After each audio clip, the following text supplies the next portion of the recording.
আরে হ্যাঁ, আমরা বিয়ের আগে থেকে দুজন দুজনকে অনেক ভালোবাসি। বিয়ের আগে থেকে মানে আপনি কি ম্যারিড? হ্যাঁ, ম্যারিড। টাকা আনছো? হ্যাঁ, নিয়ে আসছি। এই নাও তোমার টাকা। একটা বান্ডিল? আরে দুইটা বান্ডেল যদি একসাথে নিয়ে আসি আমার হাজবেন্ড তো বুঝে যাবে, এজন্য একটা বান্ডেল আজকে নিয়ে আসছি।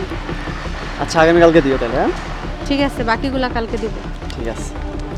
তোমাকে আমি সুন্দর লাগতেছে আজকে।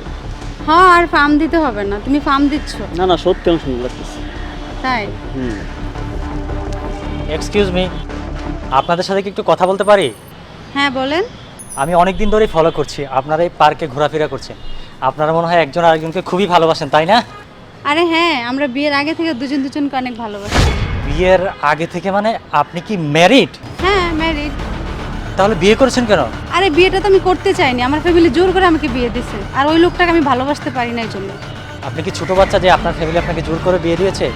আপনি তো আপনার ফ্যামিলিকে বোঝাতে পারতেন যে এই ছেলে আপনার পছন্দ না, আপনি আরেকজনকে ভালোবাসেন। তাদেরকে আমি অনেক বোঝানোর চেষ্টা করছি, তারা আমাকে জোর করে বিয়ে দিচ্ছে। তাহলে আপনি একটা ছেলের জীবন কেন নষ্ট করলেন? কোথায় আমি কার জীবন নষ্ট করলাম? আমি তো পরিস্থিতির শিকার। আর আমি কেন জীবন নষ্ট করবো? আমি তো ভালোবাসতেছি। আর আপনাকে এত কথা বলতে যাবো কেন? আপনি কে? জানতে চান আমি কে? হ্যাঁ, আপনি কে? আচ্ছা ওয়েট। তুমি এইখানে? হ্যাঁ আমি। তুমি আমার সাথে হ্যাপি না, আমার সাথে থাকতে চাও না, আমার সাথে সংসার করতে চাও না, সেটা আমাকে ডিরেক্টলি বলতেই পারতা। আমি নিজ দায়িত্বে তোমাকে মুক্তি দিতাম। তুমি কেন আমার সাথে এমন? তোমার ফ্যামিলি তোমাকে জোর করে আমার সাথে বিয়ে দিয়েছে, সেটা আমাকে শেয়ার করতা। তুমি এতদিন আমার সাথে সংসার করে বুঝুনি আমি ছেলেটা কেমন। আমি তোমাকে সসম্মানে তাদের কাছে ফিরে দিয়ে আসতাম। তুমি সমাজের কাছে, এই আমার ফ্যামিলির কাছে কেন আমাকে ছোট করলা? কেন বলো, আমার জীবনটা কেন ধ্বংস করলা? কি অপরাধ ছিল আমার? হ্যাঁ, আমি তোমাকে যথেষ্ট টাকা পয়সা দিয়েছি, তোমার সব চাহিদা পূরণ করছি, তবে কেন এই সমাজের সামনে, আমার ফ্যামিলির সামনে আমাকে ছোট করলে? আমার জীবনটা কেন ধ্বংস করলে? বলো, জবাব দাও, এখনই জবাব দাও।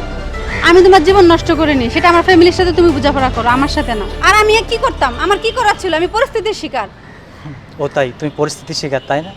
আমার কারোর সাথে বোঝাপড়া করতে হবে না, আমি বুঝে গেছি তুমি কোন টাইপের মেয়ে। যখন একটা ছেলে একটা মেয়ে বিয়ের পর এক ছাদের নিচে থাকে, তখন উপরওয়ালা থেকে তাদের মধ্যে এক মহব্বত সৃষ্টি হয়, তারা দুজন দুজনকে ভালোবাসে। তুমি আমাকে ভালো না বাসলে কি? আমি তো তোমাকে মন প্রাণ দিয়ে ভালোবাসি, তাই না? তাহলে কেন তুমি আমাকে ভালোবাসতে পারলে না বলো? কেন আমার জীবনটা ধ্বংস করলে? থাক, তোমার আর কিছু বলতে হবে না। তুমি তোমার বয়ফ্রেন্ড নিয়ে ভালো থাকতে চাও, তাই না? কোনো সমস্যা নাই, আমি অতি দ্রুত তোমাকে তোমার ডিভোর্স লেটার পাঠিয়ে দিব। তুমি তোমার বয়ফ্রেন্ড নিয়ে সুখে থাকো, আমি কোনোদিনও তোমাদের পথের কাটা হব না। ভালো থাকো তুমি।